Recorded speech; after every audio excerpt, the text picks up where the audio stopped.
تو میں اس سے اس نتیجے پر پہنچا ہوں کہ یہ 4 واقعات ہیں، چاروں بالکل الگ الگ واقعات ہیں، چاروں کی نوعیت بھی خود واضح کر دی ہے، یہاں روایت نے واضح کر دی ہے، وہاں قرآن نے واضح کر دی ہے، یعنی تینوں واقعات کے بارے میں صراحت سے بیان کر دیا کہ وہ کیا ہے، 2 کے بارے میں بتا دیا ہے کہ وہ عینی مشاہدہ ہے، 1 کے بارے میں بتا دیا ہے کہ وہ رویا ہے، اور یہ جو بخاری کی روایت ہے یہ میں نے آپ کے سامنے پڑھ کے سنا دی ہے کہ رسالت میں آپ صلی اللہ علیہ وسلم بیدار ہوئے، جاگے، آنکھ کھلی تو آپ کہاں تھے؟ مسجد حرام میں۔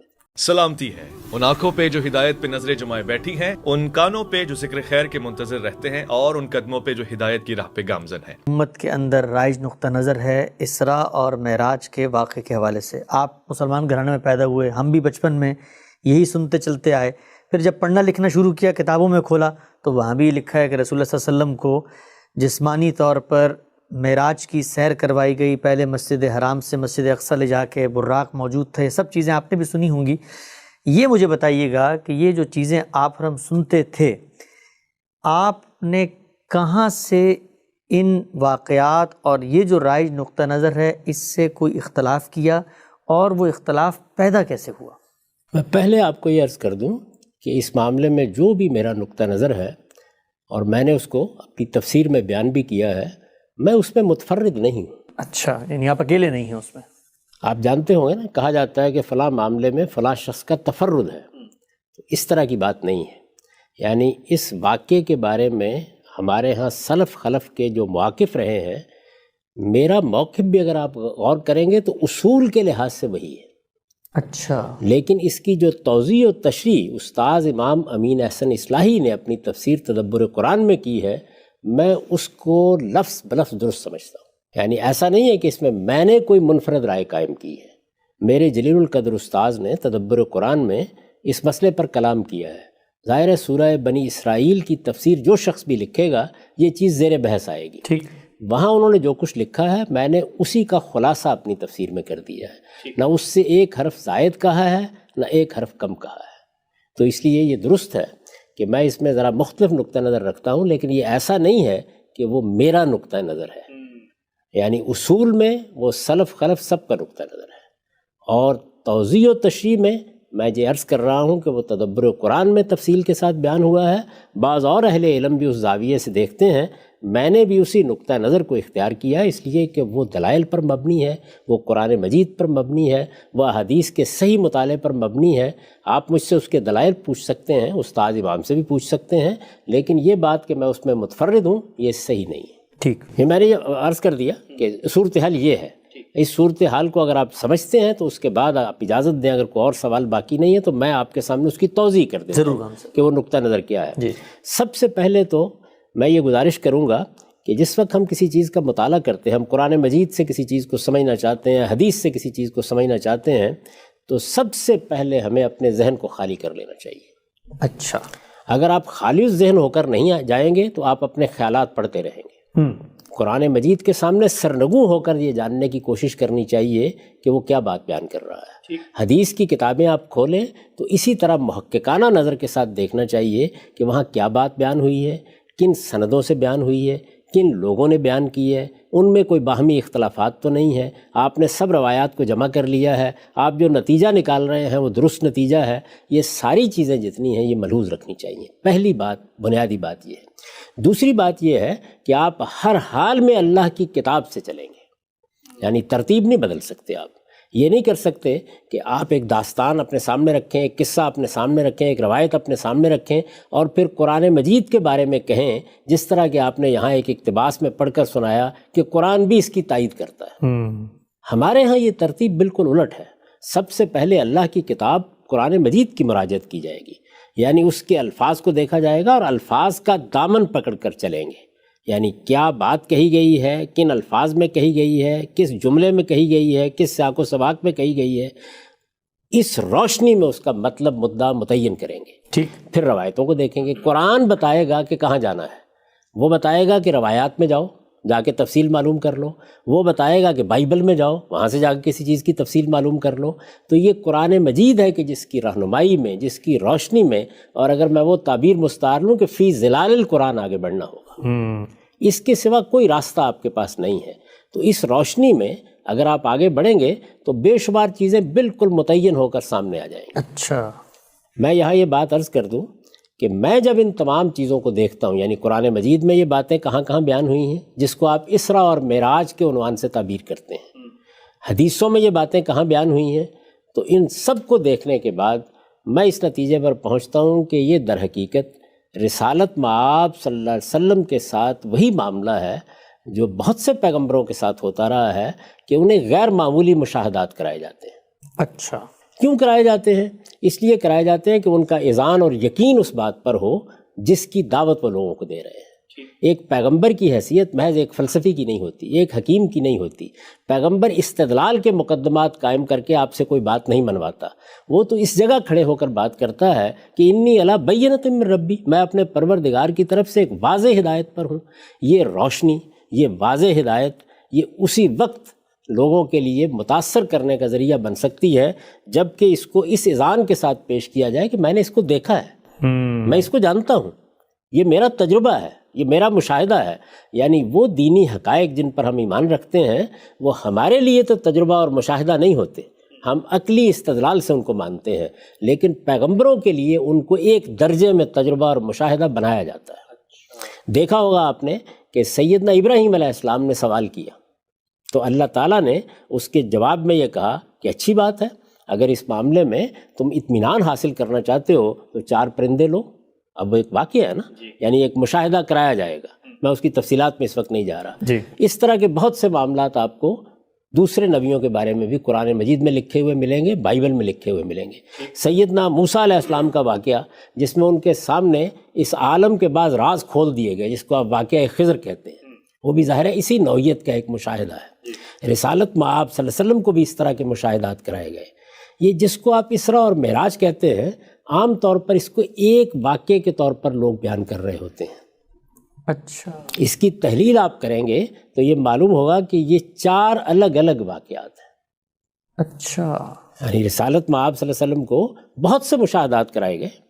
یہ معلوم ہے آپ کو، بڑی مشہور روایت ہے کہ نماز کے دوران میں آپ آگے بڑھے جیسے کہ کوئی چیز لے رہے ہیں، لوگوں نے پوچھا تو فرمایا کہ مجھے جنت کا مشاہدہ کرایا گیا، میں اس کا خوشہ لے لینے کو تھا۔ اس طرح کی اور بہت سی چیزیں آپ کو حدیث میں ملیں گی۔ تو یہ 4 الگ الگ واقعات ہیں۔ میں آپ کو ابھی بتاؤں گا کہ یہ کیسے الگ الگ واقعات ہیں جن کو جمع کر کے لوگوں نے اسراء اور معراج کا پورا قصہ تصنیف کیا ہے۔ اچھا، یعنی 4 قرآن مجید اور احادیث ان کو اسی طرح الگ الگ طریقے سے بیان کرتی ہیں۔ تو ان میں سے ایک ایک کو پہلے آپ لے لیجئے۔ پہلا واقعہ کیا ہے؟ پہلا واقعہ وہ ہے جو سورہ بنی اسرائیل میں بیان ہوا ہے، اور سورہ بنی اسرائیل کی بالکل ابتدا ہی میں بیان ہو گیا ہے۔ میں آپ کے سامنے اپنی تفسیر البیان سے اس کا ترجمہ رکھ دیتا ہوں، آپ پر واضح ہو جائے گا کہ قرآن مجید نے اس کو کس طرح بیان کیا۔ ایک ہی آیت ہے جس میں یہ بیان کیا گیا ہے، اور یہ سورہ بنی اسرائیل کی پہلی آیت ہے۔ اچھا، ارشاد فرمایا ہے، سبحان الذی اسریٰ بعبدہ لیلا من المسجد الحرام الی المسجد الاقصی الذی بارکنا حولہ لنریہ من آیاتنا انہ هو السمیع البصیر۔ ہر عیب سے پاک ہے وہ ذات جو اپنے بندے کو ایک رات مسجد حرام سے اس دور کی مسجد تک لے گئی جس کے ماحول کو ہم نے برکت دی ہے تاکہ اس کو ہم اپنی کچھ نشانیاں دکھائیں، بے شک وہی سمیع و بصیر ہے۔ ٹھیک، یہ واقعہ ہے، بس ایک اتنا ہی آیت بیان ہے۔ ہوا ہے، اچھا، ایک ہی آیت ہے، اتنا ہی بیان ہوا ہے۔ یعنی یہ واقعہ کہیں تفصیل سے نہیں قرآن مجید نے بیان کیا۔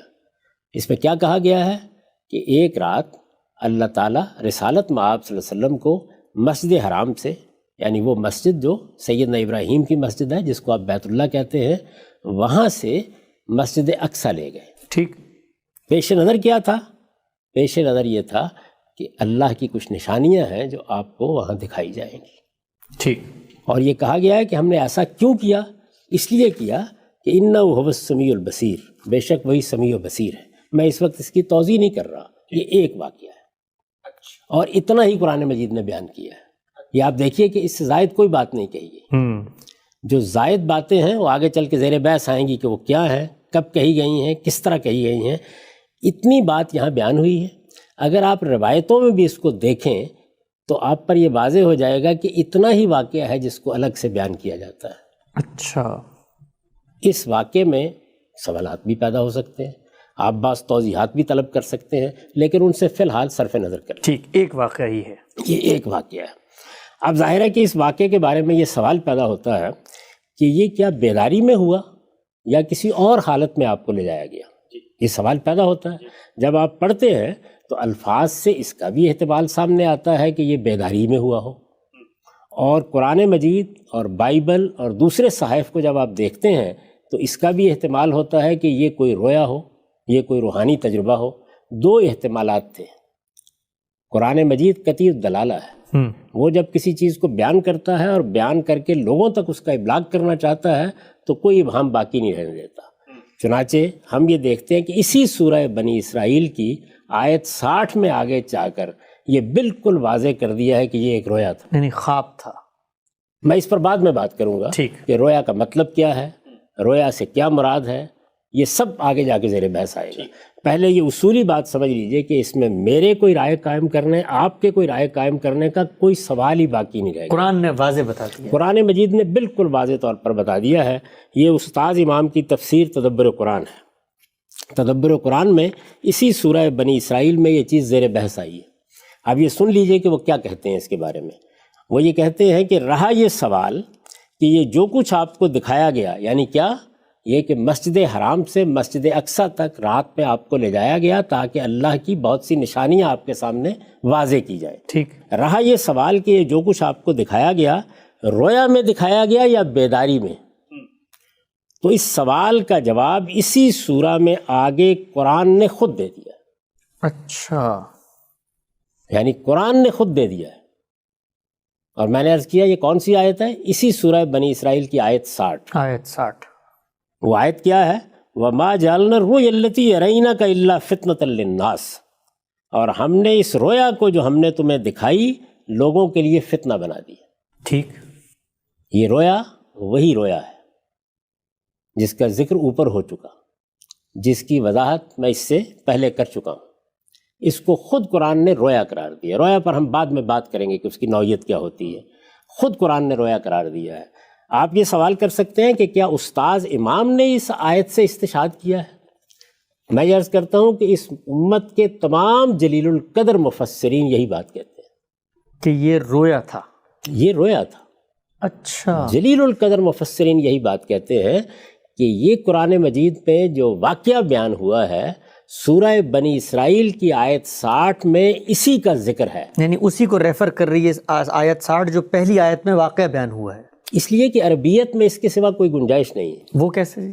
اس لیے کہ جب آپ ایک واقعہ بیان کرتے ہیں اور پھر الف لام کے ساتھ کسی چیز کو اس طرح لاتے ہیں تو اس میں کوئی دوسری رائے ہو نہیں سکتی۔ میں وہ بھی آپ کے سامنے پیش کر دیتا ہوں۔ یہ دیکھیے، یہ ابن کثیر ہے جی۔ آپ جانتے ہیں کہ ابن کثیر معصور تفسیر نقل کرتے ہیں، یعنی صحابہ کی تفسیریں، تابعین کی تفسیریں، ان سے پہلے کے جو علماء ہیں ان کی تفسیریں اجماعی رائے سے کبھی انحراف نہیں کرتے، اور عام طور پر روایتی طبقے میں اس کو مستند ترین تفسیر مانا جاتا ہے۔ ایسے ہی ہے۔ ابن کثیر نے ابن جریر کا خلاصہ کیا۔ ابن جریر میں وہ سب اقوال جمع کر دیے گئے ہیں جو اس زمانے تک صحابہ کے، تابعین کے، تبع تابعین کے یا دوسرے اہل علم کے ان کو ملے ہیں۔ یہ بار بار اس کا حوالہ دیتے ہیں، اس لیے کہ وہ پہلا مجموعہ ہے۔ اس آیت پر تبصرہ کرتے ہوئے دیکھیے یہ کیا کہہ رہے ہیں۔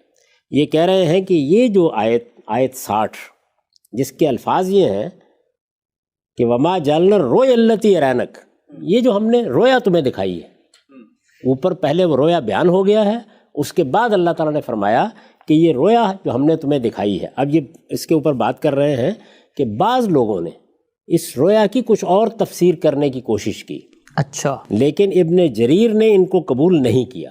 یہاں سے بات شروع کر رہے ہیں۔ ان کے الفاظ سن لیجئے، کہتے ہیں وَلِحَاظِ اختار ابن جریر ان المراد بذالک لیلۃ الاسراء، یعنی یہ دلائل ہیں جن کی وجہ سے ابن جریر نے یہی بات اختیار کی ہے کہ اس سے مراد، یعنی اس الرؤیا سے مراد لیلۃ الاسراء ہے، وہی رات میں مسجد حرام سے مسجد اقصیٰ تک لے جانے کا واقعہ جو پہلی آیت میں جو پہلی آیت میں بیان ہوا ہے۔ اس کے بعد دیکھیے کیا کہتے ہیں کہ کیوں قال لاجماع الحجہ من اہل التاویل علی ذالک اے فی الرؤیا، اس لیے کہ جتنے بھی بڑے بڑے مفسرین ہیں ان میں سے جن کو حجت کی حیثیت حاصل ہے، ہم کہتے ہیں نا غزالی کو حجت الاسلام، یعنی بڑے بڑے جتنے مفسرین ہیں، اکابر مفسرین، جن کو حجت کی حیثیت حاصل ہے، وہ سب یہی رائے رکھتے ہیں۔ ٹھیک، تو اب میں نے آپ سے عرض کیا تھا نا کہ سلف و خلف میں جلیل القدر محققین کا یہی نقطہ نظر ہے۔ ٹھیک، وہ نقطہ نظر کیا ہے؟ وہ یہ ہے کہ سورہ بنی اسرائیل کی ابتدا میں جو واقعہ بیان ہوا ہے، اسی واقعے کو قرآن مجید نے اس سورہ کی آیت 60 میں رویا کہا ہے۔ ٹھیک، اس لیے اس میں تو کوئی اختلاف ہے ہی نہیں، قابل ذکر اختلاف نہیں ہے۔ میں نے عرض کیا کچھ لوگوں نے اختلاف کیا ہے، لیکن کوئی قابل ذکر اختلاف نہیں ہے۔ جلیل القدر مفسرین محققین یہی مانتے ہیں کہ واقعہ سورہ بنی اسرائیل کی ابتدا میں بیان کیا گیا ہے، اس کی حقیقت کی طرف آیت 60 میں اشارہ کیا گیا ہے، اور صریح لفظوں میں یہ بیان کر دیا گیا ہے کہ یہ رویا تھا۔ یہ پہلا مشاہدہ ہے جو سورہ بنی اسرائیل میں بیان ہوا ہے، اور یہ رویا تھا۔ ٹھیک ہے۔ آپ جانتے ہیں کہ مولانا سید ابواللہ صاحب مودودی روایتی نقطہ نظری کے قائل ہیں۔ جو نقطہ نظر آپ نے بیان کیا ہے قرطبی کے حوالے سے، قاضی ایاز کے حوالے سے، اسی طرح قدیم مفسرین کے حوالے سے، وہی ان کا نقطہ نظر ہے۔ لیکن اس آیت 60 کو تفہیم القرآن میں نکال کے دیکھیے، پہلا جملہ یہی ہے کہ رویا سے مراد معراج کا واقعہ، جو پہلی آیت میں بیان ہو گیا۔ تو اس لیے یہ کہ پہلی آیت میں کیا واقعہ بیان ہوا ہے، اس کا ترجمہ میں نے جو آپ کو پڑھ کر سنایا، وہ وہی ترجمہ ہے جو اس امت میں ہمیشہ اکابر مفسرین کرتے رہے۔ میں پھر عرض کر دوں کہ یہ معاملہ نہیں ہے کہ اگر اکابر مفسرین نہ کرتے تو اختلاف نہیں ہو سکتا تھا۔ میں حقیقت کی طرف توجہ دلا رہا ہوں، وہی ترجمہ، اس میں کوئی اختلاف نہیں ہے۔ دوسری بات یہ کہ آیت 60 میں، یعنی اسی سورہ بنی اسرائیل کی آیت 60 میں جس کو رویا کہا گیا ہے، وہ یہی واقعہ ہے۔ ٹھیک، اس پر سب کا اتفاق ہے۔ اب رویا سے مراد کیا ہے، رویا کس معنی میں ہے، رویا عربی زبان میں کس معنی میں ہوتا ہے، قرآن مجید کس معنی میں استعمال کرتا ہے، اس پر ہم بعد میں بات کر لیں گے۔ پہلے اس بنیادی بات کو سمجھ لیجیے۔ میں نے یہ بھی عرض کر دیا کہ یہی نقطہ نظر ہے جو استاذ امام نے اختیار کیا، تفسیر تدبر قرآن میں اس کی وضاحت کی، بہت تفصیل کے ساتھ اس پر لکھا، میں نے اسی کا خلاصہ کیا ہے۔ میں اس معاملے میں متفرد نہیں۔ یہ پہلا واقعہ ہے، اور پھر عرض کر دوں کہ اتنا ہی بیان ہوا ہے، یعنی قرآن مجید میں اس سے زائد کوئی تفصیلات نہیں ہیں۔ حدیث میں بھی اگر آپ غور کر کے دیکھیں گے، جیسے کہ بعد میں بحث میں واضح ہو جائے گا، اس سے زائد کوئی تفصیلات نہیں ہیں، اتنا ہی واقعہ ہے۔ دوسرے واقعے کی طرف آئیے، وہ بھی قرآن میں بیان ہوا ہے، اور وہ سورہ نجم میں ہے، دوسرا اور تیسرا واقعہ۔ یہ دونوں واقعات سورہ نجم میں کس سلسلے میں زیر بحث آئے ہیں، وہ خود سورہ کا سیاق بتا دیتا ہے۔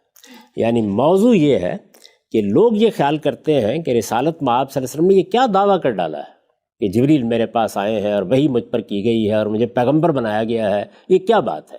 قرآن مجید اس کا جواب دے رہا ہے، اور یہ کہتا ہے کہ وَالنَّجْمِ إِذَا هَوَىٰ مَا ضَلَّ صَاحِبُكُمْ وَمَا غَوَىٰ وَمَا يَنطِقُ عَنِ الْهَوَىٰ إِنْ هُوَ إِلَّا وَحْيٌ يُوحَىٰ عَلَّمَهُ شَدِيدُ الْقُوَىٰ ذُو مِرَّةٍ فَاسْتَوَىٰ وَهُوَ بِالْأُفُقِ الْأَعْلَىٰ ثُمَّ دَنَا فَتَدَلَّىٰ فَكَانَ قَابَ قَوْسَيْنِ أَوْ أَدْنَىٰ فَأَوْحَىٰ إِلَىٰ عَبْدِهِ مَا أَوْحَىٰ مَا كَذَبَ الْفُؤَادُ مَا رَأَىٰ أَفَتُمَارُونَهُ عَلَىٰ مَا يَرَىٰ۔ تارے گواہی دیتے ہیں جب وہ گرتے ہیں کہ تمہارا رفیق نہ بھٹکا ہے نہ بہکا ہے، یعنی رسالت مآب صلی اللہ علیہ وسلم کے بارے میں وضاحت فرمائی ہے۔ وہ اپنی خواہش سے نہیں بولتا، یہ قرآن تو ایک وحی ہے جو اسے کی جاتی ہے، اس کو ایک زبردست قوتوں والے نے تعلیم دی ہے، یعنی جبریل امین نے اس کو ایک زبردست قوتوں والے نے تعلیم دی ہے، جو بڑا صاحب کردار، بڑا صاحب حکمت ہے، چنانچہ وہ نمودار ہوا۔ ابھی دیکھیے یہ مشاہدہ ہے، یہ تیسرا مشاہدہ ہے، معاف کیجیے گا دوسرا مشاہدہ ہے۔ چنانچہ وہ نمودار ہوا اس طرح کہ وہ آسمان کے اونچے کنارے پر تھا، یعنی جبریل کی ملاقات ہو رہی ہے، وہ اس طرح کہ وہ آسمان کے اونچے کنارے پر تھا، پھر قریب ہوا اور جھک پڑا، یہاں تک کہ 2 کمانوں کے برابر یا اس سے کچھ کم فاصلہ رہ گیا۔ پھر اللہ نے وحی کی اپنے بندے کی طرف، جو وحی کی، جو کچھ اس نے دیکھا وہ دل کا وہم نہ تھا۔ اب کیا تم اس چیز پر اس سے جھگڑتے ہو جو وہ آنکھوں سے دیکھ رہا ہے؟ یعنی قرآن مجید نے یہ بھی بیان کر دیا کہ یہ مشاہدہ کیسے ہوا، یہ انہی آنکھوں سے ہوا۔ وہاں کیا کہا ہے، وہ ایک رویا تھا، یہاں کیا فرمایا ہے، وہ ان آنکھوں سے دیکھ رہا تھا، اور زمین پہ دیکھ رہا تھا، اسی لیے اور زمین پر کھڑے ہوئے دیکھ رہا تھا۔ افق سے نمودار ہوئے جبریل امین، یہ بتایا گیا کتنے قریب آ گئے، اس کی پوری تصویر کھینچ دی گئی ہے. تو یہ دوسرا مشاہدہ ہے. اس کے بعد تیسرا دیکھیے، وَلَقَدْ رَآهُ نَزْلَةً أُخْرَىٰ عِندَ سِدْرَةِ الْمُنتَهَىٰ عِندَهَا جَنَّةُ الْمَأْوَىٰ إِذْ يَغْشَى السِّدْرَةَ مَا يَغْشَىٰ مَا زَاغَ الْبَصَرُ وَمَا طَغَىٰ لَقَدْ رَأَىٰ مِنْ آيَاتِ رَبِّهِ الْكُبْرَىٰ. اور اس نے ایک مرتبہ پھر یعنی ایک مشاہدہ، اب یہ دوسرا، اس سورہ میں دوسرا، اور اگر ہم اس مشاہدے کو بھی شامل کر لیں جو سورہ بنی اسرائیل میں زیر بحث آ چکا ہے تو تیسرا. اور اس نے ایک مرتبہ پھر اسے سدرۃ المنتہا کے پاس اترتے دیکھا ہے جس کے پاس ہی جنت الماوا ہے. جب سدرہ پر چھا رہا تھا جو کچھ کے چھا رہا تھا، اس کی نگاہ نہ بہکی نہ بے قابو ہوئی. اس نے اپنے پروردگار کی بڑی بڑی نشانیاں دیکھی ہیں. اب یہاں بھی دیکھیے، اس کی نگاہ نہ بہکی نہ بے قابو ہوئی. اس کا مطلب مشاہدہ، یعنی یعنی یہ واضح کر دیا کہ یہ انہی آنکھوں کا مشاہدہ تھا، اسی زمین پر ہوا ہے، جبریل امین کا مشاہدہ ہے. اور رسالت میں آپ صلی اللہ علیہ وسلم کو اس طرح سے اللہ کی آیات بھی دکھائی گئیں اور وحی بھی کی گئی. یہ تین مشاہدات ہیں، یعنی دو سورہ نجم میں بیان ہوئے ہیں اور ایک میں عرض کر چکا کہ اس سے پہلے اسراء اور جو معراج جس کو کہا جاتا ہے سورہ بنی اسرائیل میں بیان کیا گیا ہے. ٹھیک، تین ہو گئے. جی. اب چوتھے مشاہدے کو آپ سنیے جی، اور یہ دیکھیے کہ اس میں کیا بات بیان کی گئی ہے. چوتھا مشاہدہ ہے کہ جو بخاری میں ایک روایت میں بیان کیا گیا ہے. بخاری کی یہ روایت میں آپ کے سامنے پڑھتا ہوں، اس کو غور کے ساتھ سنیے. جی. اور میں ان لوگوں سے بھی کہوں گا کہ جو اس پروگرام کو دیکھیں گے کہ وہ بھی اس کو غور کے ساتھ سنیں. اس میں وہ چوتھا مشاہدہ کیسے بیان کیا گیا ہے. ایک لمبی روایت ہے اور یہ انس بن مالک سے، رسالت مآب صلی اللہ علیہ وسلم کے جلیل القدر صحابی ہیں، آپ کے ساتھ ایک خصوصی تعلق رکھتے ہیں. انہوں نے یہ واقعہ بیان کیا ہے. کیا کہتے ہیں؟ لیلۃ اسریٰ برسول اللہ صلی اللہ علیہ وسلم من مسجد الکعبہ، یعنی جب کعبے کی مسجد سے یا مسجد حرام سے رسالت مآب صلی اللہ علیہ وسلم کو لے جایا گیا. یہ دیکھیے یہاں پر بھی لفظ کیا ہے؟ اسریٰ، یہ وہی لفظ ہے. اسریٰ بعبدہ لیلا من المسجد الحرام، سیم ورب ہے، وہی لفظ استعمال کیا گیا ہے. وہ رات جس میں رسالت مآب صلی اللہ علیہ وسلم کو مسجد کعبہ سے لے جایا گیا، انہو جاؤ ثلاثۃ نفر قبل ان یوحی الیہ، یہ کہتے ہیں کہ اس کی ابتدا رسالت مآب صلی اللہ علیہ وسلم کی طرف جب وحی کی گئی اس سے بھی پہلے ہو گئی تھی. اچھا، یہ بہت دلچسپ بات ہے، اس پر بعد میں ہم تفصیلی گفتگو کریں گے. وہ یہ کہتے ہیں کہ انہو جاؤ ثلاثۃ نفر قبل ان یوحی الیہ، یعنی رسالت مآب صلی اللہ علیہ وسلم کی طرف وحی سے پہلے ایسا ہوا کہ 3 لوگ آپ کے پاس آئے. کس وقت آئے؟ وہ ہوا نائم فی المسجد الحرام، رسول اللہ صلی اللہ علیہ وسلم مسجد حرام میں سوئے ہوئے تھے. اچھا. قال اولہم ایہم ہوا، ان میں سے ایک نے کہا وہ کون سے ہیں؟ فقال اوسطہم ہوا خیرہم، درمیان والے نے یہ کہا کہ جو سب سے بہتر ہیں. فقال آخرہم خذوا خیرہم، دوسرے نے یہ کہا کہ جو سب سے بہتر ہیں بس انہیں لے جائیے. فکانت تلک اللیلہ، بس اس رات میں اتنی ہی بات ہوئی، اس سے زیادہ کچھ نہیں ہوا. فلم یراہم حتی اتوہ لیلۃ اخری، اس کے بعد رسالت مآب صلی اللہ علیہ وسلم کو کوئی ایسا تجربہ پیش نہیں آیا یہاں تک کہ یہی تینوں اصحاب ایک دوسری رات میں آئے. اور کیا صورتحال تھی؟ فیما یرا قلبہ، ایک ایسی صورتحال میں جس میں دل دیکھ رہا تھا، وہ تنام و عینہ، لیکن آنکھیں سو رہی تھی. اچھا، یعنی ایک دوسری رات میں وہ آئے. وہ دوسری رات کتنے برس بعد ہوئی، کب ہوئی، یہ معلوم ہے کہ اس کی تحقیق میں کوئی حتمی رائے اب تک بھی نہیں دی جا سکی. لیکن بہرحال اس روایت میں یہ بیان کیا گیا ہے کہ اس وقت رسالت مآب صلی اللہ علیہ وسلم سوئے ہوئے تھے، دل دیکھ رہا تھا. ولا ینام قلبہ، اور پیغمبر کا دل کبھی نہیں سوتا. وکذالک الانبیاء، سب نبیوں کے ساتھ یہی معاملہ ہے. تنام اعینہم ولا تنام قلوبہم، ان کی آنکھیں سوتی ہیں، ان کے دل کبھی نہیں سوتے. ٹھیک. فلم یکلموہ حتی احتملوہ، انہوں نے کوئی بات نہیں کی بلکہ رسالت مآب صلی اللہ علیہ وسلم کو اٹھا لیا. فوضعوا عند بئر زمزم، اور وہاں سے لے جا کے زمزم کے کنویں کے پاس آپ کو رکھ دیا۔ فتولہ منہم جبریل، پھر جبریل نے آپ کو اپنی تحویل میں لے لیا۔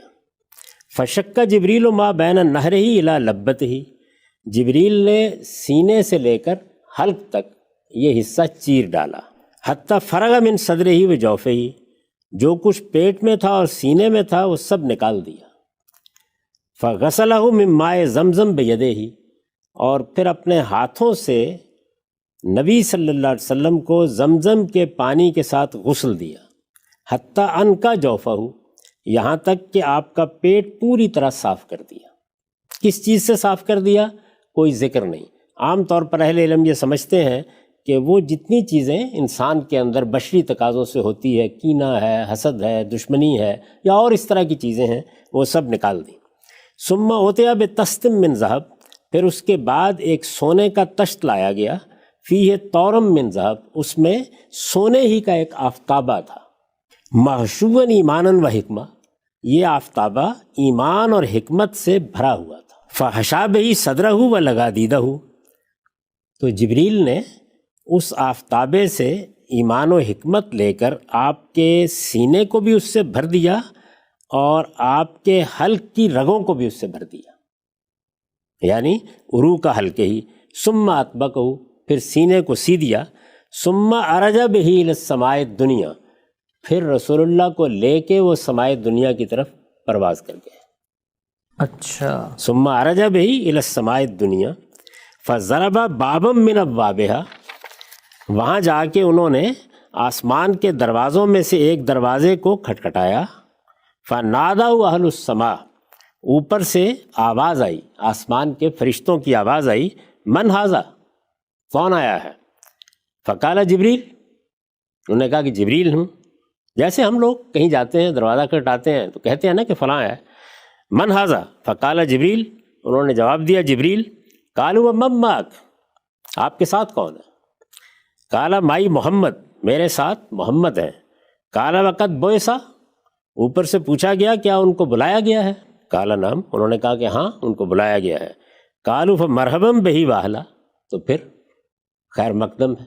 ظاہر ہے عربی زبان میں یہ مرحباً، اہلاً، یہ خیر مقدم کے الفاظ ہیں، آپ جانتے ہیں۔ فیستبشر بہ اہل السماء، اہل السماء آسمان والے ان کے آنے پر بہت خوش ہیں۔ لا یعلم اہل السماء بما یرید اللہ بہ فی الارض حتی یعلمہم، یہاں پر ایک توضیحی جملہ ہے کہ یہ بات کہ کسی کو اللہ تعالیٰ نے بلایا ہے یا کوئی معاملہ ہوا ہے تو آسمان کے فرشتوں کو اس وقت تک اس کی خبر نہیں ہوتی جب تک اللہ تعالیٰ خود اطلاع نہیں دیتے۔ ایسے ہی ہوتا ہے، یہ گویا ایک یوں سمجھ لیجئے کہ دفع دخل مقدر ہے کہ یہ کیوں پوچھ رہے ہیں، کیا ان کو معلوم نہیں تھا؟ تو وہ بتاتے ہیں کہ ان کو بھی نہیں معلوم تھا۔ فوجد فی السماء الدنیا آدم، تو اس پہلے آسمان میں، آسمان دنیا میں یعنی قریبی آسمان یا پہلا آسمان کہیے، اس میں کس کو دیکھا؟ آدم علیہ السلام کو دیکھا۔ فقال لہ جبریل، جب آدم علیہ السلام کو دیکھا تو جبریل نے کہا ھذا ابوک، یہ آپ کے والد ہیں، ابو الآباء ہیں، یعنی رسالت میں آپ صلی اللہ علیہ وسلم کو جبریل نے تعارف کرایا، یہ آپ کے والد ہیں، ھذا ابوک۔ فسلم علیہ، تو آپ نے ان کو سلام کیا۔ فسلم علیہ ورد علیہ آدم، جبریل نے پہلے یہ کہا کہ فسلم علیہ، ان کو سلام کیجیے، آپ یہ آپ کے والد ہیں، آپ انہیں سلام کیجیے۔ سلام کیا اور سلام کا سیدنا آدم نے جواب دیا۔ وقال مرحبا واہلا بابنی، اور انہوں نے کہا کہ میرے بیٹے کا خیر مقدم ہے۔ نعم الابن انت، آپ کتنے اچھے بیٹے ہیں۔ اچھا، فاذا هو فی السماء الدنیا بنہرین یتردان، تو اسی اسنا میں انہوں نے دیکھا کہ اس آسمان دنیا میں یعنی وہ جو پہلا آسمان ہے اس میں دو نہریں جاری ہیں۔ فقال ما ھذا النہران یا جبریل، تو پوچھا کہ جبریل یہ دو نہریں کیا ہیں؟ قال ھذا النیل والفرات انصرہما، یہ نیل اور فرات ہیں، یہ جو عراق میں اور مصر میں دو دریا بہتے ہیں، یہ نیل اور فرات ہیں، یہ ان کی جڑ ہے، یہ ان کی اصل ہے، یعنی ان کی حقیقت یہاں اس طرح سے ہے۔ ثم مضی بہ فی السماء، پھر وہ لے کے آپ کو آسمان میں چلے گئے۔ فاذا ہوا بنہر آخر، وہاں ایک اور نہر بہہ رہی تھی۔ علیہ کثر من لولیم و زبرجد، اس میں موتی اور زمرد کا ایک محل تھا، فضرب یدہ، رسول اللہ نے ہاتھ مارا تو کیا ہوا، فائزہ ہوا مسک، تو معلوم ہوا کہ وہ جو مٹی ہے وہاں اس نہر کے کنارے کی وہ اصل میں مشک ہے۔ قال ما ھذا یا جبریل، پوچھا جبریل یہ کیا ہے؟ قال ھذا الکوثر الذی خبأ لک ربک، یہ وہ کوثر ہے جو اللہ نے آپ کے لیے چھپا کر رکھا ہوا ہے، یعنی جو آپ کو قیامت میں دیا جائے گا، جیسے کہ عام طور پر دوسری روایتوں سے معلوم ہوتا ہے۔ ثم عرج الی السماء الثانیہ، پھر دوسرے آسمان کی طرف گئے، فقالت الملائکہ لہ مثل ما قالت لہ الاولی، پہلے آسمان پر جو سوال و جواب ہوا تھا وہی سوال و جواب وہاں بھی ہوا۔ من ھذا، کون ہے یہ؟ قال جبریل، انہوں نے کہا کہ میں جبریل ہوں۔ قالوا ومن معک، آپ کے ساتھ کون ہے؟ قالوا محمد، قال محمد، انہوں نے کہا کہ محمد صلی اللہ علیہ وسلم ہے۔ قالوا وقد بعث الیہ، انہوں نے سوال کیا کیا ان کو بلایا گیا ہے؟ قال نعم، انہوں نے کہا کہ ہاں۔ قالوا مرحبا بہ اعلیٰ، انہوں نے بھی اسی طریقے سے خیر مقدم کے الفاظ کہے۔ ثم عرج بہ الی السماء الثالثہ، پھر اس کے بعد وہ ان کو لے کے یعنی رسول اللہ کو لے کے تیسرے آسمان پر چلے گئے۔ وقال لہ مثل ما قالت الاولی والثانیہ، وہاں پر بھی یہی سوال جواب ہوا، جیسے پہلے آسمان پر ہوا تھا جیسے دوسرے پر ہوا تھا۔ ثم عرج بہ الی الرابعہ، پھر چوتھے آسمان پر لے گئے، فقالوا لہ مثل ذلک، وہاں پر بھی وہی سوال و جواب ہوئے۔ ثم عرج بہ الی السماء الخامسہ، پھر پانچویں آسمان پر لے گئے، فقالوا مثل ذلک، وہاں پر بھی اسی طرح کے سوال جواب ہوئے۔ ثم عرج بہ الی السماء السادسہ، پھر وہاں سے چھٹے آسمان پر لے گئے، فقال لہ مثل ذالک، وہاں پر بھی اسی طرح کے سوالات ہوئے۔ ثم عرج بہ الی السماء السابعہ، پھر ساتویں آسمان پر لے گئے، فقال لہ مثل ذالک، وہاں پر بھی اسی طرح کے سوالات کیے گئے۔ کل سماء فیہا انبیاء قد سماہم، یعنی جب یہ سارے کے سارے معاملات بیان ہو رہے تھے تو ہر آسمان میں کچھ انبیاء تھے جن سے ملاقات ہوئی، ان کے نام بیان کیے گئے تھے۔ یہ کہتے ہیں کہ فَأَوْحَيْتُ مِنْهُمْ إِدْرِيسَ فِي الثَّانِيَةِ، میں جو یاد رکھ سکا ہوں ان میں سے تو وہ یہ ہے کہ ادریس سے ملاقات ہوئی تھی دوسرے آسمان میں، وہارون فی الرابعہ، اور چوتھے آسمان پر ہارون سے ملاقات ہوئی تھی، وآخر فی الخامسہ لم احفظ اسمہ، اور پانچویں پر بھی کسی سے ملاقات ہوئی تھی لیکن مجھے اس کا نام یاد نہیں رہا۔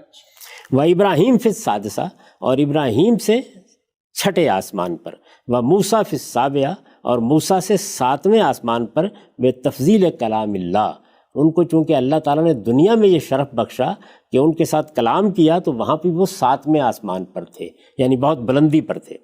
فقال موسیٰ، جب انہوں نے دیکھا کہ یہ محمد ہیں اور جبریل ان کو لے کے آئے ہیں تو موسیٰ نے کہا ربی لم اظن یرفع علی احد، پروردگار میرا تو یہ گمان نہیں تھا کہ مجھ سے بھی کوئی اوپر جائے گا۔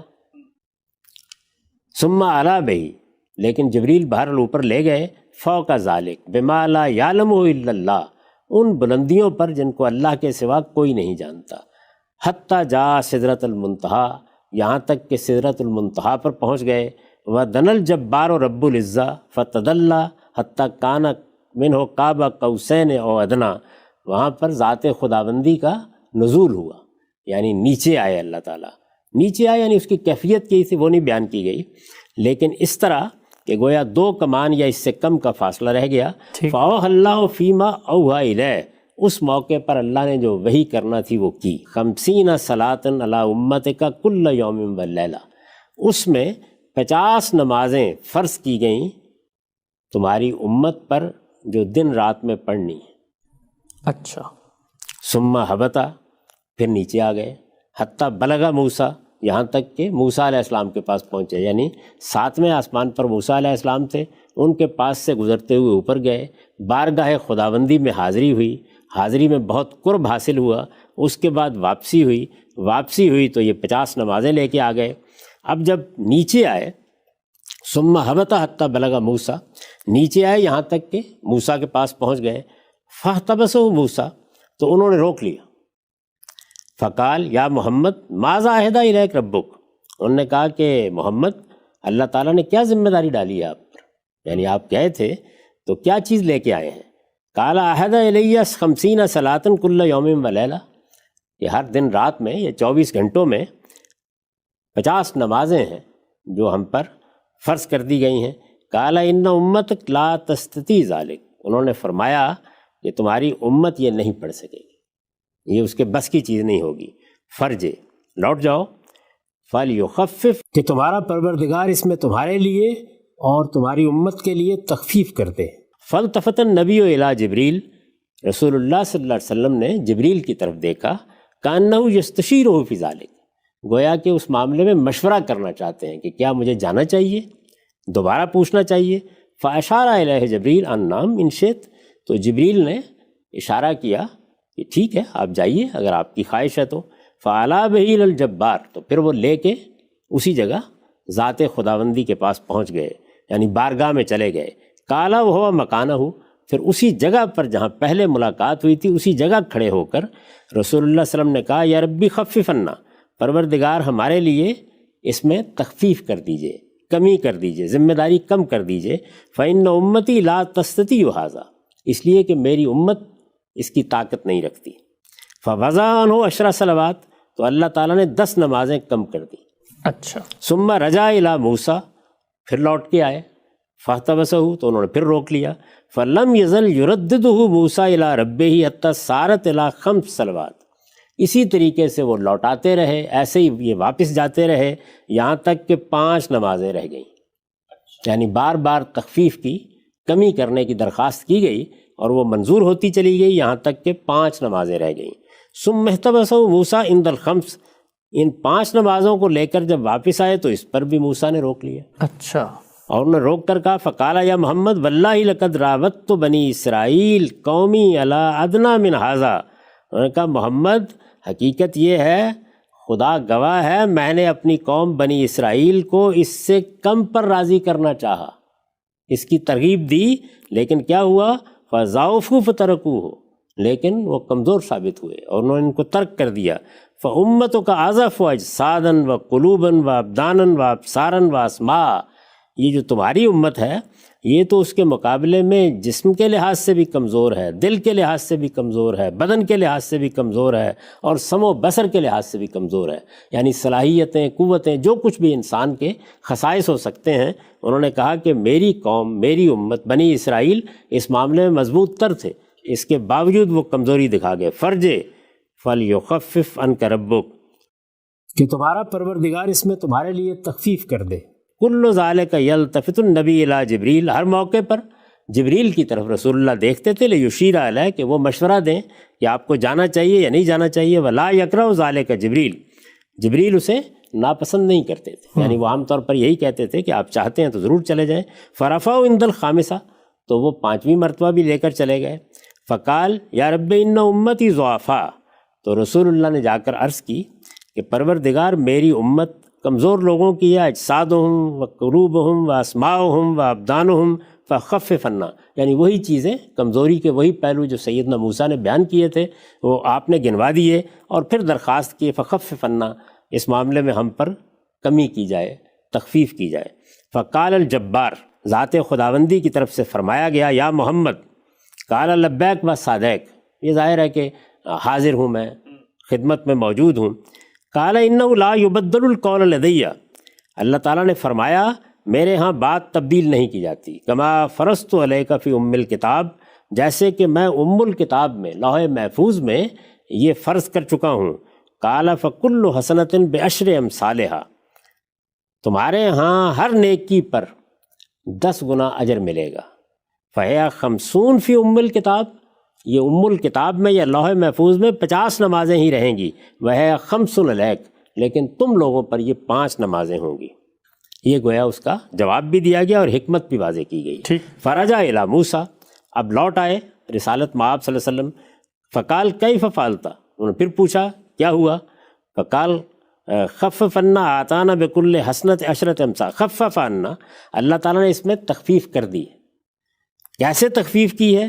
وہ یہ کہ ہمیں ہر نیکی کے اوپر 10 گنے اجر کا وعدہ کر دیا ہے۔ ٹھیک۔ قال موسیٰ قد واللہ راودت بنی اسرائیل علی ادنی من ذلک فترکوہ، انہوں نے پھر وہی بات کہی کہ بخدا میں نے تو بنی اسرائیل کو اس سے کم پر راضی کرنا چاہا لیکن وہ چھوڑ بیٹھے۔ ارجع الی ربک، آپ لوٹ کر جائیے، دوبارہ گزارش کیجیے، فلیخفف عنک ایضا، اپنے پروردگار کی طرف لوٹ کے جائیے کہ وہ اس میں بھی آپ کے لیے تخفیف کر دے۔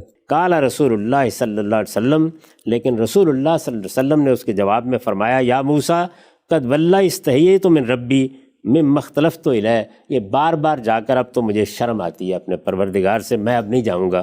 قالا فاہبط بسم اللہ، اس پر جبریل نے کہا اللہ کے نام سے نیچے جائیے۔ اب ذرا سنیے، قالا واستیقظ وہو فی مسجد الحرام، آنکھ کھلی تو آپ مسجد حرام میں تھے، خواب تھا۔ یعنی آپ دیکھیے شروع کہاں سے ہوئی یہ حدیث، یہ میں نے ساری تفصیل آپ کے سامنے رکھ دی ہے، پوری روایت لفظ بلفظ اسی طرح سے امام بخاری نے، رقم ہے 7517، اس میں بیان کی ہے۔ یہ باب ہے باب و قولہ تعالی و کلم اللہ موسیٰ تکلیما، اور یہ کتاب التوحید میں ہے روایت۔ اس میں یہ سارا واقعہ بیان ہوا ہے، کہاں سے شروع ہوا تھا اس کو پھر سن لیجئے۔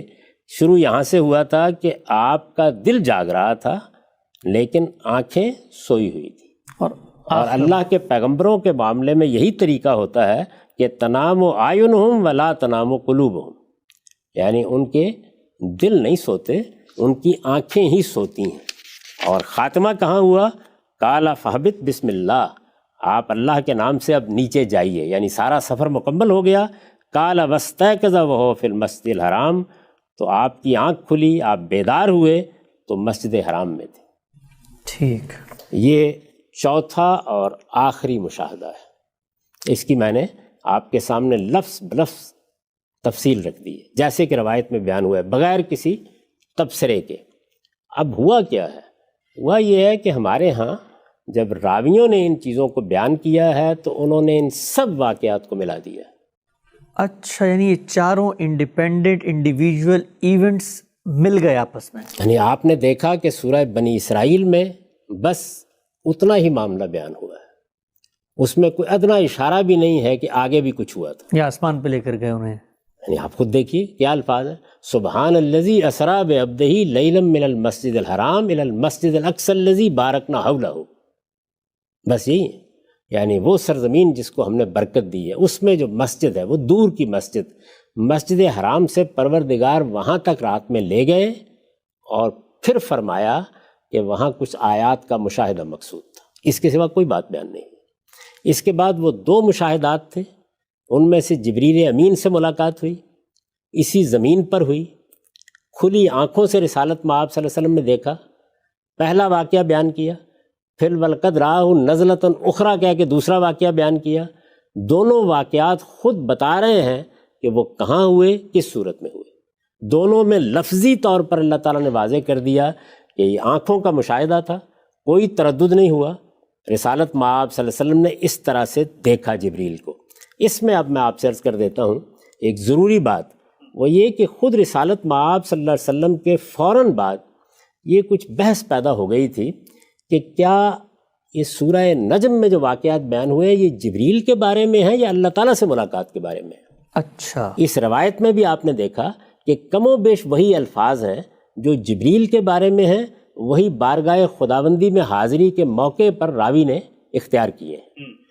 تو بعض لوگوں کو یہ خیال پیدا ہوا کہ وہاں جبریل کا ذکر نہیں ہو رہا، وہ اللہ تعالیٰ کا ذکر ہو رہا ہے۔ ٹھیک، ظاہر ہے میں اس وقت تفسیر نہیں کر رہا، لوگ چاہیں تو استاذ امام کی تفسیر دیکھ لیں، لوگ چاہیں تو مولانا سید ابوالفضل صاحب مودودی کی تفہیم القرآن دیکھ لیں، میری تفسیر البیان دیکھ لیں۔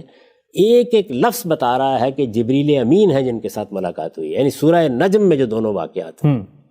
یہ چوتھا واقعہ زیر بحث نہیں ابھی، یعنی پہلا واقعہ سورہ بنی اسرائیل کا، 2 واقعات سورہ نجم کے، ان میں کس سے ملاقات ہوئی؟ جبریل سے۔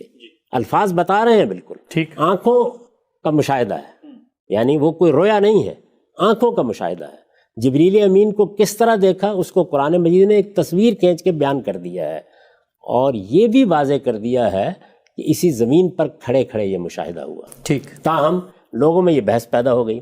جب یہ بحث پیدا ہوئی تو سیدہ عائشہ کے پاس لوگ گئے، ام المومنین رضی اللہ عنہ، ان کے پاس گئے اور جا کر ان سے یہ پوچھا کہ آپ کیا کہتی ہیں اس معاملے میں؟ سورہ نجم کے جو 2 ایونٹس ہوئے ان میں رسالت مآب صلی اللہ علیہ وسلم کو جو مشاہدہ کرایا گیا، اس پر بعض لوگوں نے یہ ابہام پیدا کر دیا، یہ نقطہ نظر اپنا لیا کہ شاید اللہ تعالیٰ ہی سے، جس طرح یہ چوتھے واقعے میں آپ سو رہے تھے تو اللہ تعالیٰ کے ساتھ مکالمہ ہوا، تو سورہ نجم کی ان دونوں ایونٹس میں کس کا مشاہدہ کرایا گیا، اس کے بارے میں سیدہ عائشہ کی ایک روایت ہے۔ سیدہ عائشہ کی روایت ہے، یہ مسروق کی روایت ہے، اور اس میں سیدہ سے یہ پوچھا گیا ہے کہ کیا معاملہ ہوا تھا، تو وہ یہ کہتی ہیں کہ اس سے بڑا کوئی جھوٹ نہیں ہو سکتا اللہ پر کہ اس طرح کی بات کہی جائے کہ رسالت مآب صلی اللہ علیہ وسلم نے اللہ تعالیٰ کو دیکھا تھا۔ وہ یہ کہتی ہیں کہ یہ سورہ نجم میں جو دونوں واقعات بیان ہوئے ہیں، ان دونوں واقعات میں رسول اللہ صلی اللہ علیہ وسلم نے جبریل کو دیکھا تھا، اور کس طرح دیکھا تھا؟ اس طرح دیکھا تھا کہ وہ آسمان سے نیچے آ رہے ہیں، یعنی منحبت من السماء، اور اس میں رسول اللہ کے یہ الفاظ نقل ہوئے ہیں کہ 2 ہی مرتبہ میں نے جبریل کو اپنی آنکھوں سے اس طرح دیکھا ہے کہ وہ اپنی اصل صورت میں تھے، یعنی اس کے سوا جبریل جب ملتے رہے ہیں تو بالعموم اس کا طریقہ یہ رہا ہے کہ وہ انسانی صورت میں آ گئے۔ فرشتے سیدنا ابراہیم کے پاس بھی انسانی صورت میں آئے، رسالت مآب صلی اللہ علیہ وسلم کے ساتھ بھی جبریل امین کی ملاقات اس صورت میں ہوتی رہی۔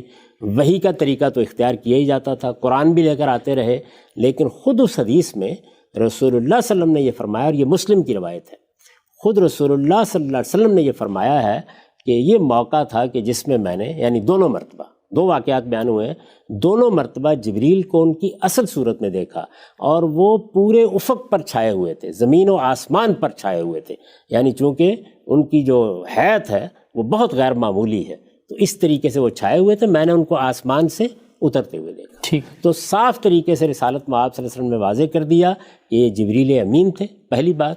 دوسرے یہ کہ یہ بات واضح کر دی کہ آسمان سے اترتے ہوئے میں نے ان کو دیکھا تھا، سدرۃ المنتہا بھی آپ کے لیے زمین ہی پر کھڑے ہوئے کھول دی گئی، اور ان آنکھوں سے آپ نے گویا ان کو دیکھا کہ وہ کہاں ہے، سدرۃ المنتہا کہاں ہے، یہ دیکھا کہ جنت الماوا کہاں ہے، پھر وہ نیچے آئے اور انہوں نے وحی کی۔ ٹھیک، یہ بات مسلم کی روایت میں خود امام مسلم نے بیان بھی کر دی ہے، اس کو راویوں نے بیان کر دیا ہے، یہ مسروق کی روایت ہے، اس کو تمام علماء اسی طریقے سے تسلیم بھی کرتے ہیں۔ ٹھیک، تو اس سے یہ بات بالکل واضح ہو جاتی ہے، کوئی ادنیٰ درجے کا ابہام باقی نہیں رہتا کہ ان واقعات کی کیا نوعیت ہے۔ اب اگر آپ خلاصہ کر لیں اس ساری بات کا، تو وہ خلاصہ کیا ہوگا کہ ایک واقعہ سورہ بنی اسرائیل میں بیان ہوا ہے، اس واقعے کو خود قرآن مجید نے رویا کہہ دیا ہے۔ 2 واقعات سورہ نجم میں بیان ہوئے ہیں، دونوں جبریل کے ساتھ اس زمین پر ملاقات کے واقعات ہیں۔ دونوں مشاہدات کی نوعیت یہ ہے کہ وہ ان کھلی آنکھوں سے کیے گئے ہیں، زمین پر کھڑے ہوئے کیے گئے ہیں، اس میں جبریل کو بھی اصل صورت میں دیکھا گیا ہے، اور جبریل امین دوسری مرتبہ سدرۃ المنتہا کے پاس تھے، تو یہ چیز بھی گویا زمینی پر کھڑے ہوئے آپ پر کھول دی گئی ہے۔ یہ بات الفاظ سے بھی واضح ہے، اس میں کوئی ادنیٰ تردد نہیں ہے، اور اس بات کو اس روایت میں رسالت مآب صلی اللہ علیہ وسلم نے سیدہ عائشہ کے استفسار پر وہ کہتی ہیں کہ میں وہ پہلی خاتون ہوں یا پہلی فرد ہوں جس نے اس معاملے میں خود رسول اللہ سے پوچھا۔ تو آپ نے بتایا کہ وہ جبریل امین تھے، دونوں مرتبہ جبریل امین آئے، اور منحبتم من السماء، وہ آسمان سے نیچے اترتے ہوئے میں نے ان کو دیکھا، ان کی اصل صورت میں دیکھا، اور اس وقت زمین اور آسمان پر گویا انہی کی شخصیت پوری طرح چھائی ہوئی تھی۔ یہ تفصیلات اس کی ہیں، اور آخری مشاہدہ یا آخری واقعہ وہ ہے جو میں نے آپ کو بیان کر دیا۔ اس میں راوی یہ خود بیان کر رہا ہے کہ رسالت مآب صلی اللہ علیہ وسلم سوئے ہوئے تھے، دل کی آنکھیں جاگ رہی تھیں، یہ آنکھیں بند تھیں، یہ مشاہدات پیش آئے، اس طریقے سے لے جایا گیا، اس طرح آپ کا سینہ صاف کیا گیا، اس طرح سے آسمان کی طرف رجوع ہوا، اس طرح سے ایک ایک آسمان پر دستک دی گئی۔ پھر جب اس کے بعد جبریل نے یہ کہا کہ اب نیچے جائیے، تو آپ بیدار ہوئے، آپ کی آنکھ کھلی، آپ جاگے، تو آپ مسجد حرام میں تھے۔ ٹھیک ہے سر، یہ چاروں واقعات آپ کے سامنے آ گئے۔ تو یہ 4 واقعات ہیں جن کو، جس طرح کہ میں اس سے پہلے عرض کر چکا، راویوں نے جب بیان کرنا شروع کیا ہے تو انہوں نے کہیں ایک واقعہ بنا دیا، کہیں 2 واقعے بنا دیے، اس کے نتیجے میں اسراء و معراج کی وہ داستان وجود میں آئی ہے جو ہم عام طور پر سنتے ہیں۔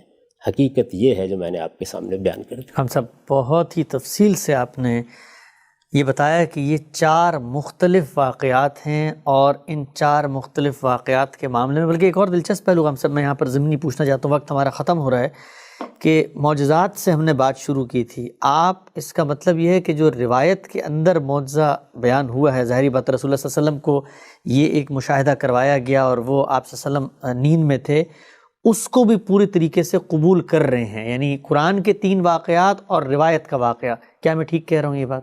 اس میں کوئی تردد نہیں ہے. اس طرح کے مشاہدات اللہ اپنے پیغمبروں کو کراتا رہتا ہے، اس کی مثالیں قرآن مجید میں موجود ہیں. آپ دیکھیے سورہ بقرہ میں حزقیل پیغمبر کا ایک مشاہدہ بیان ہوا ہے، سیدنا ابراہیم کا مشاہدہ بیان ہوا ہے، سیدنا موسیٰ کے مشاہدات بیان ہوئے ہیں. اس میں اس عالم تکوین کو کھول دیا گیا، یہ بتایا گیا کہ دنیا میں جو کچھ تم دیکھتے ہو اس کے پیچھے کیا ہو رہا ہوتا ہے. اسی طرح کے مشاہدات رسالت مآب صلی اللہ علیہ وسلم کو بھی ہوئے اور بھی ہوئے ہوں گے. آپ دیکھیے کہ ایک پورا کا پورا رویا کا باب ہوتا ہے حدیث کی کتابوں میں، جس میں رسالت مآب صلی اللہ علیہ وسلم کے رویا بیان کیے جاتے ہیں. اگر آپ ان کو جمع کریں تو ہو سکتا ہے 10-20 کے قریب واقعات آپ کو مل جائیں، لیکن یہ 4 بڑے واقعات ہیں جن میں سے 3 قرآن مجید نے بیان کیے ہیں اور 1 اس حدیث میں بیان ہوا ہے. اور یہ حدیث کس کی ہے؟ بخاری کی حدیث ہے، انس بن مالک رضی اللہ عنہ کی روایت ہے.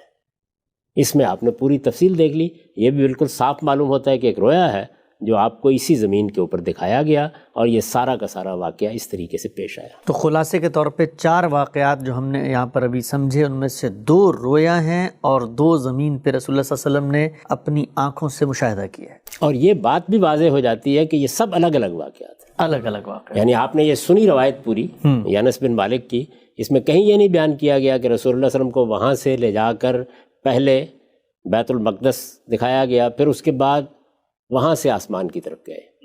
یعنی اس میں جو کچھ بھی مشاہدہ ہوا ہے وہ حرم میں اسی مقام پر ہونا شروع ہو گیا. ٹھیک ہم سب اور براہ راست ہوا ہے، یعنی اس میں کوئی ذکر نہیں ہے اس روایت میں. تو میں اس سے اس نتیجے پر پہنچاؤں گی یہ 4 واقعات ہیں، چاروں بالکل الگ الگ واقعات ہیں. چاروں کی نوعیت بھی خود واضح کر دی ہے، یہاں روایت نے واضح کر دی ہے، وہاں قرآن نے واضح کر دی ہے. یعنی تینوں واقعات کے بارے میں صراحت سے بیان کر دیا کہ وہ کیا ہے. 2 کے بارے میں بتا دیا ہے کہ وہ عینی مشاہدہ ہے، 1 کے بارے میں بتا دیا ہے کہ وہ رویا ہے. اور یہ جو بخاری کی روایت ہے یہ میں نے آپ کے سامنے پڑھ کے سنا دی ہے کہ رسالت مآب صلی اللہ علیہ وسلم بیدار ہوئے، جاگے، آنکھ کھلی تو آپ کہاں تھے؟ مسجد حرام میں.